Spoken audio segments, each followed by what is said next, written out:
Je pense qu'il s'est passé autre chose, qui a fait comprendre à l'administration, plus vite qu'elle ne l'aurait compris autrement, que cela n'allait pas être bien accueilli et que ce serait plus coûteux que la première phase de la guerre.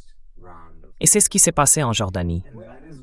Car, en Jordanie, il ne s'est pas seulement passé que les Iraniens ont frappé une base américaine avec une précision considérable et ont réussi à franchir les systèmes de défense aérienne. Nous savions qu'ils en étaient capables. C'est que les Iraniens semblent avoir disposé de renseignements en temps réel sur ce qui se passait dans cette base.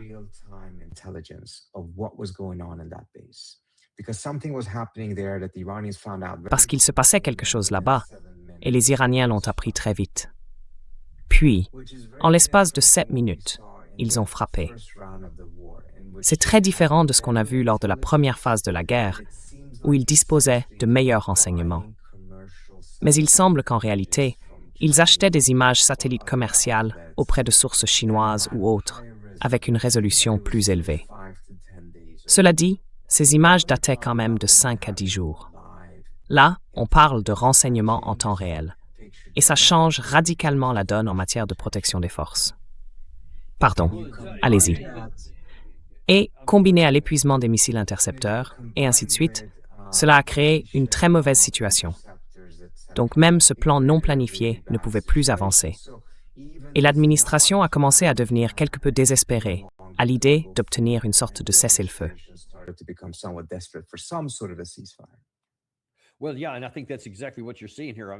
Eh bien oui, et je pense que c'est exactement ce qu'on voit ici.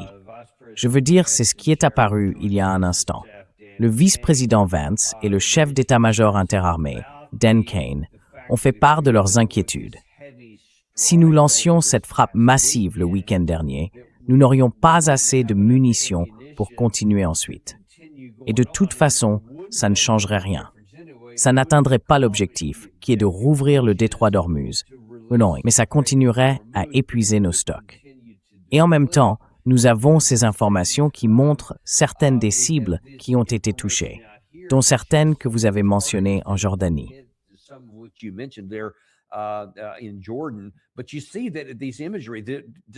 Mais vous voyez que ces images, malgré le fait que les États-Unis essaient de dire aux civils de ne pas diffuser ces images satellites, certaines finissent quand même par sortir. Et on voit qu'ils effectuent des frappes très précises. Quand ils tirent sur quelque chose, ils le touchent. Qu'il y ait des interceptions ou non, ça ne change rien. Ils atteignent ce qu'ils visent. Qu'est-ce que cela vous dit sur leur capacité après tout ce temps, après toute cette guerre, depuis le 28 février jusqu'à aujourd'hui? Qu'est-ce que cela vous dit sur la capacité militaire de l'Iran à l'heure actuelle?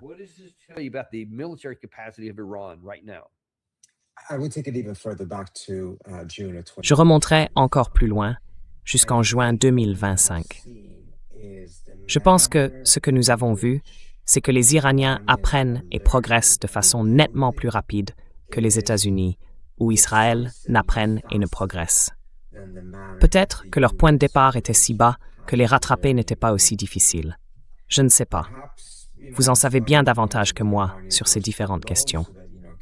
Mais je pense que, là encore, l'un des éléments essentiels, c'est qu'on a découvert que non seulement ils ont de meilleurs missiles, non seulement ils peuvent traverser tous les systèmes de défense aérienne, mais qu'ils disposent désormais aussi de renseignements quasiment en temps réel.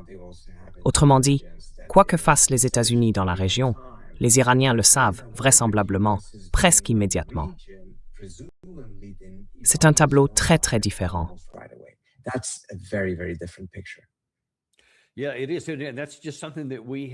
Oui, c'est le cas. Et c'est tout simplement quelque chose que nous n'avons pas eu à gérer. Nous ne l'avons pas eu à gérer. Je veux dire, que ce soit l'insurrection en Irak à partir de 2003 et toutes les années pendant lesquelles nous l'avons combattu, ou les talibans et les 20 ans de guerre inutile en Afghanistan, et ainsi de suite. Ils ne pouvaient vraiment rien faire d'autre que poser des bombes et mener des attaques, ça et là, en frappant quelqu'un dans une embuscade ou autre. Ils ne pouvaient rien faire ici. C'est la première fois que quelqu'un a les moyens et la capacité de riposter. Et maintenant, comme vous venez de le souligner, ils développent leur capacité. Et la menace qui pèse sur nos forces dans la région continue de grandir.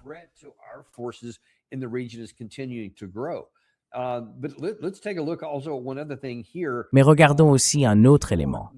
Non seulement cette guerre tourne mal, mais, comme vous et moi en parlions juste avant d'entrer à l'antenne, elle pourrait aussi prendre de l'ampleur. Vous l'avez appris tout récemment. L'Ukraine, et cela a surpris beaucoup de gens, a frappé un navire iranien, et selon Abbas Araghchi, Israël a également tué certains de leurs marins. Il dit « Cela ne peut pas rester sans réponse ». Que pensez-vous de cette évolution?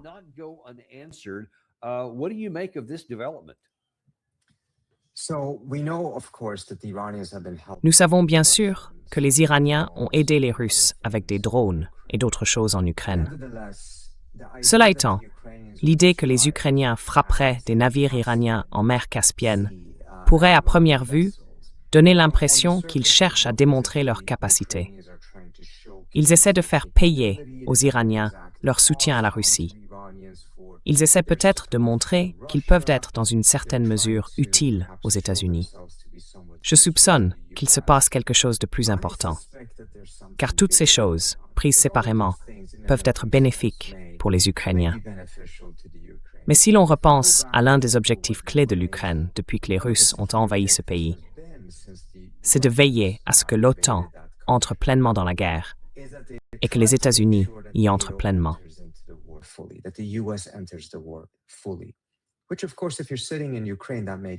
Ce qui évidemment est compréhensible si vous êtes en Ukraine.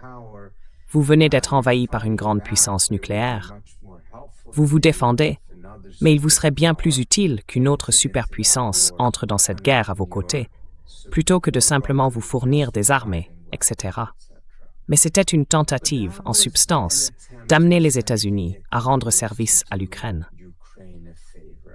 Et on a vu que même l'administration Biden, malgré le soutien massif qu'elle a apporté et la rhétorique employée, nous vous soutiendrons aussi longtemps qu'il le faudra.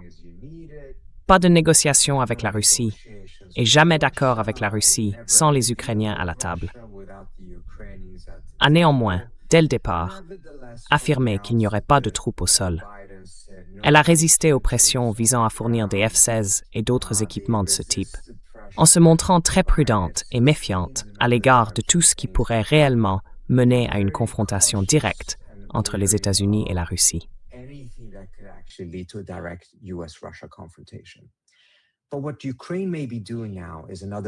Mais ce que l'Ukraine est peut-être en train de faire aujourd'hui, c'est tenter à nouveau sa chance.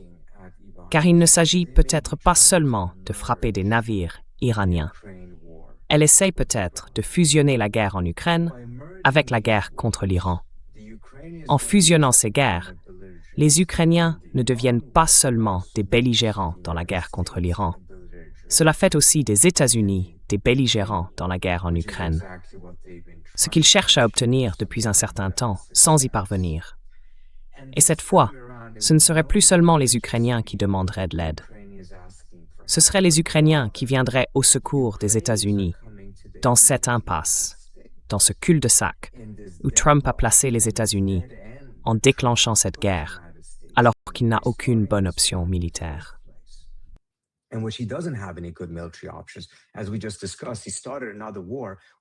Comme nous venons de le dire, il a déclenché une nouvelle guerre ou une nouvelle phase de cette guerre, sans idée nouvelle, et il s'est retrouvé au même point qu'avant. Les Ukrainiens essayent donc peut-être de se présenter ici, non pas comme demandant la charité aux États-Unis, mais comme venant en aide aux États-Unis. Mais, ce faisant, même si ce n'est pas explicite, ils fusionnent la guerre contre l'Iran avec la guerre en Ukraine. Je pense que cela pourrait aussi profiter aux Israéliens, parce que du point de vue de Netanyahou, premièrement, cela lui donne un nouveau sursis pour la guerre contre l'Iran, qu'il veut voir se prolonger aussi longtemps que possible. Et cela fait entrer les Européens dans la guerre contre l'Iran, d'une manière qui jusqu'à présent n'a été qu'indirecte au mieux.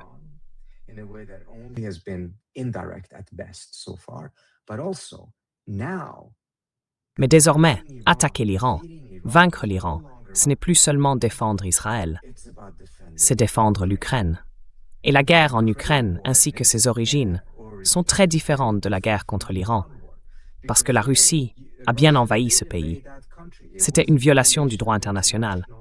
Pour les Ukrainiens, c'est une guerre de défense. Ils se défendent eux-mêmes.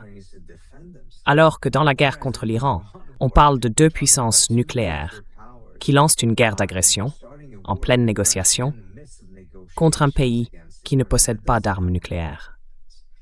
Mais tout cela sera mis de côté, parce que la guerre contre l'Iran fera partie de la défense de l'Ukraine, perçue comme bien plus légitime par un bien plus grand nombre de pays et aux yeux du monde entier.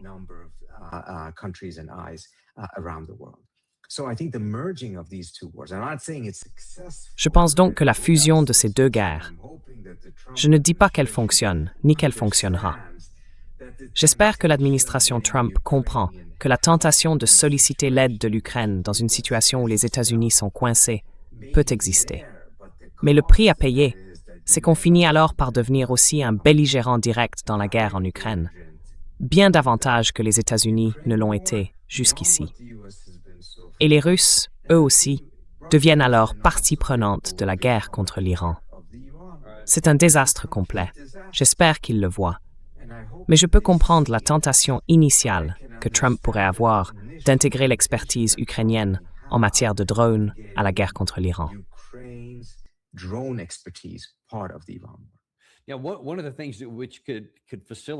L'une des choses qui pourrait faciliter cette voie désastreuse que vous venez de décrire, c'est ce que l'Iran fera en retour. Je viens d'afficher une déclaration d'Abbas Araghchi qui disait que cela ne peut pas rester sans réponse. Il l'écrit entièrement en majuscules. Si l'Iran fait quelque chose et riposte contre quoi que ce soit en Ukraine, cela semblerait conforter l'idée de fusionner les deux conflits. Pensez-vous que l'Iran le fera?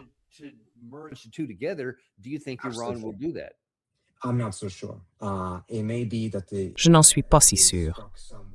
Il se peut qu'il frappe ailleurs au lieu de frapper l'Ukraine. Il pourrait frapper quelque chose en mer Noire, dans une logique de proportionnalité, de façon à ce que ça soit davantage perçu comme une réponse que comme quelque chose qui pousse encore davantage vers une fusion des deux conflits. Mais cette action, en elle-même, peut aussi contribuer à rapprocher ces deux guerres. Là encore, les Ukrainiens pensent qu'ils y auraient intérêt, mais je ne crois pas que les Iraniens le veuillent. Je ne pense pas non plus que les Russes le veuillent.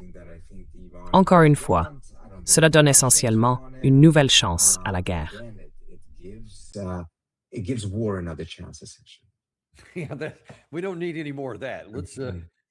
On n'a pas besoin de davantage de ça. Contournons simplement cette étape. Peut-être que le bon sens prévaudra là-bas et qu'ils feront quelque chose de non cinétique. Je ne sais pas, mais c'est quelque chose que nous allons continuer à surveiller. Merci pour ça. Vous avez mentionné Benjamin Netanyahou il y a un instant. Lui aussi essaie de se réinsérer dans tout ça pour maintenir la dynamique. Si certains disent que les 13 jours durant lesquels les États-Unis faisaient cette chose de manière consécutive ont pris fin ce week-end, alors, tout à coup, nous n'avons pas assisté à la grande montée en puissance. Et maintenant, on dirait que Benjamin Netanyahou veut dire « Hey, ne nous oubliez pas ».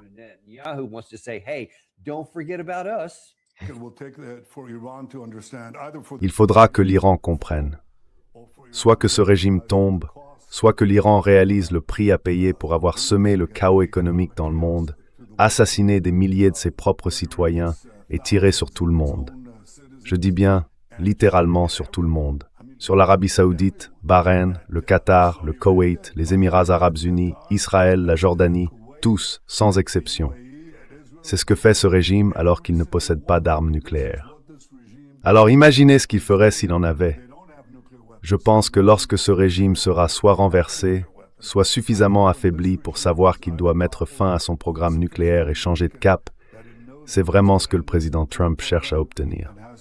Et je le soutiens pleinement.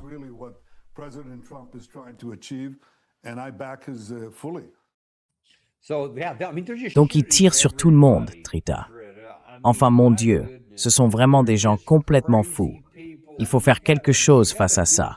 Je ne sais pas pourquoi ils font ça, mais ils tirent sur tout le monde.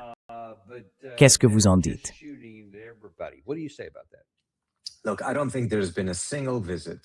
Écoutez, je ne pense pas qu'il y ait eu une seule visite de Netanyahou aux États-Unis depuis au moins 2001 sans qu'il pousse les États-Unis à faire la guerre, à sanctionner l'Iran, ou simplement à faire quelque chose. Donc ce serait totalement contraire à ses habitudes qu'il se présente aujourd'hui aux funérailles de Lindsey Graham, le plus grand va-t-en-guerre de tous, du moins ces 2 dernières années, sans saisir l'occasion de faire pression en ce sens. Et si cette même pression ne vient pas seulement de Netanyahou, mais aussi des Ukrainiens. Et puis il y a un autre aspect. Je soupçonne que l'armée américaine n'était pas vraiment enthousiaste à l'idée, mais qu'elle n'a pas eu le courage de vraiment tenir tête à Trump, quand il a en quelque sorte perdu patience avec la diplomatie.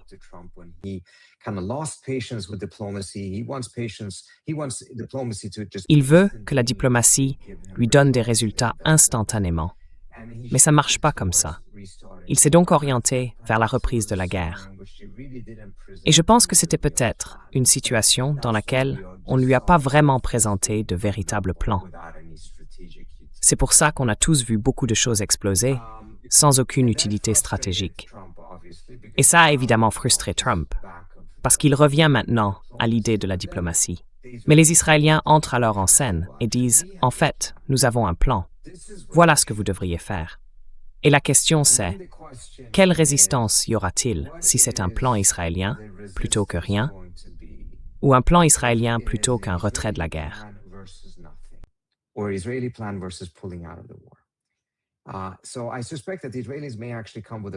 Je pense donc que les Israéliens pourraient en fait arriver avec un plan, en sachant très bien que Trump se retrouve une nouvelle fois dans l'une de ces situations de vulnérabilité. Il est frustré que sa campagne de bombardement actuelle n'ait pas produit grand-chose. Elle n'a rien accompli. Les militaires lui disent qu'une escalade créerait toutes sortes de vulnérabilités pour les États-Unis et pour les forces américaines dans la région. Il est donc en quelque sorte coincé. Et en même temps, il y a une voie évidente pour revenir à la diplomatie, parce que Trump a tellement détruit la diplomatie en revenant constamment à la guerre. Et je voudrais ajouter un point à ce sujet à la fin.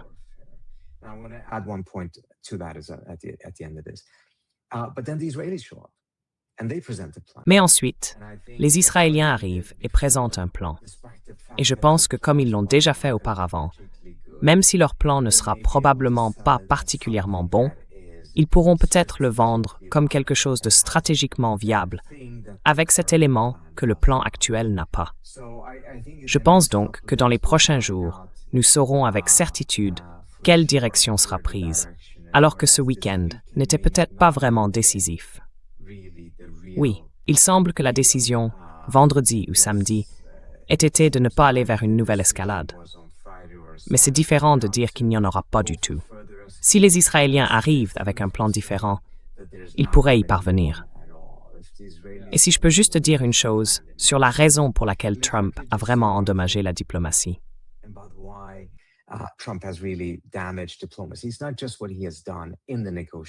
Ce n'est pas seulement ce qu'il a fait dans les négociations elles-mêmes, en se retirant des négociations pour retourner à la guerre, ou en se retirant du JCPOA dès le départ, ou encore le fait que les deux parties estiment que l'autre n'a pas vraiment respecté les termes du TNP.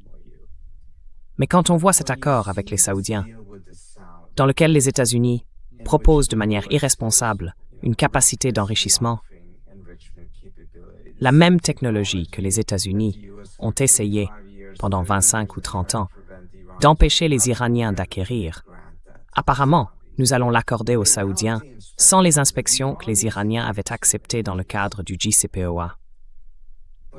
Pourtant, moins de 24 heures après l'annonce de cet accord, Trump va sur Twitter, modifie fondamentalement les termes de l'accord et dit « Eh bien, cela dépend de la normalisation des relations entre l'Arabie saoudite et Israël. »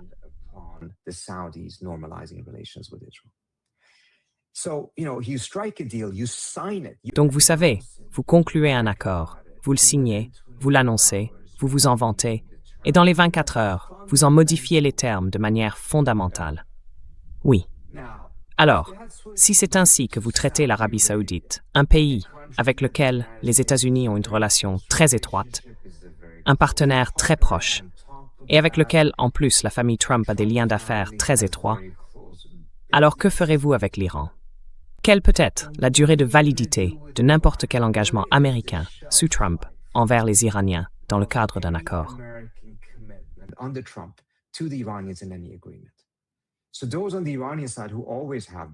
Donc, du côté iranien, ceux qui ont toujours été très sceptiques à l'égard de tout accord avec les États-Unis, comme ceux qui l'étaient moins, je pense qu'ils sont tous devenus encore plus sceptiques après avoir vu ça.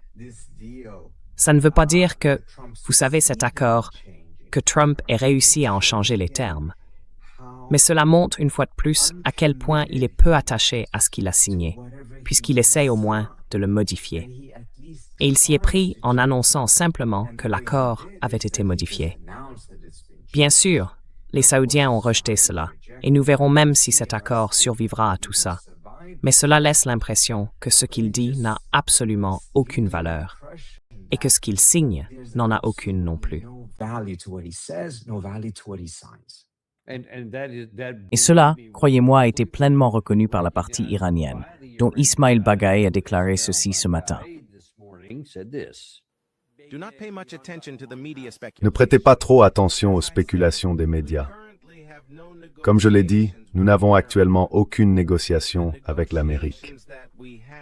Les négociations que nous menons et qui peuvent réellement faire l'objet d'interprétations différentes sont celles que nous avons avec Oman. Elles visent à mettre en place les dispositions nécessaires concernant le détroit d'Ormuz.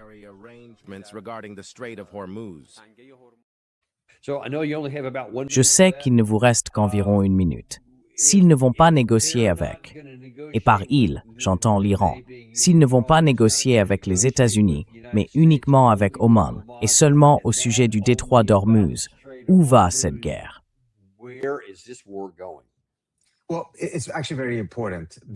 Eh bien, c'est en fait très important, parce que si cela revient aux Iraniens et aux Omanais, ils étaient plus ou moins sur la même longueur d'onde auparavant, avant que Marco Rubio ne menace, en quelque sorte, les Omanais, pour les amener à adopter l'interprétation américaine de ce qui devrait se passer dans ce détroit.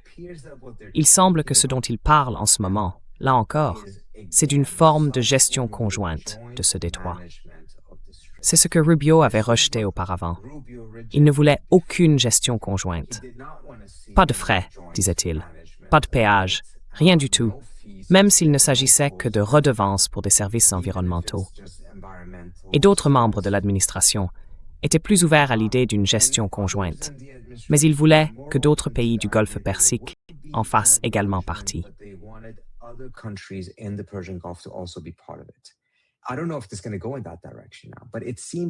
Je ne sais pas si cela va prendre cette direction maintenant, mais il semble que cette guerre ne va pas prendre fin parce qu'ils se mettraient d'accord sur un protocole d'accord pour négocier au sujet du détroit.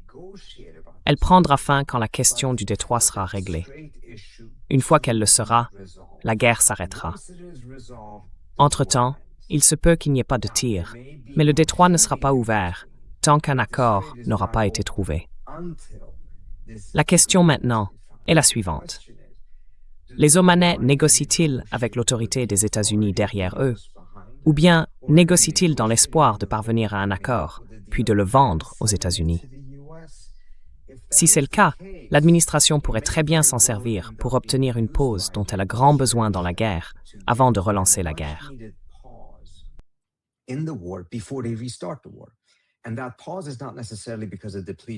Et cette pause n'est pas nécessairement due à un épuisement des munitions. Ils ne pourront pas reconstituer leur stock en si peu de temps. C'est plutôt parce qu'il est préférable pour Trump d'avoir des guerres par intermittence, avec des pauses entre les deux, qui permettent au marché pétrolier de se calmer et de faire baisser les prix du pétrole avant de relancer la guerre. Une fois que les prix du pétrole montent trop haut, on revient à une forme de fausse diplomatie. Puis, au bout d'un moment, on relance la guerre. Si c'est effectivement ce qui se passe, alors oui, je pense que vous verrez les Iraniens tirer en permanence sur les navires. Et cela ne les préoccupe pas. Ils n'accepteront pas le cessez-le-feu, même si, De facto, il semble qu'il l'ait fait.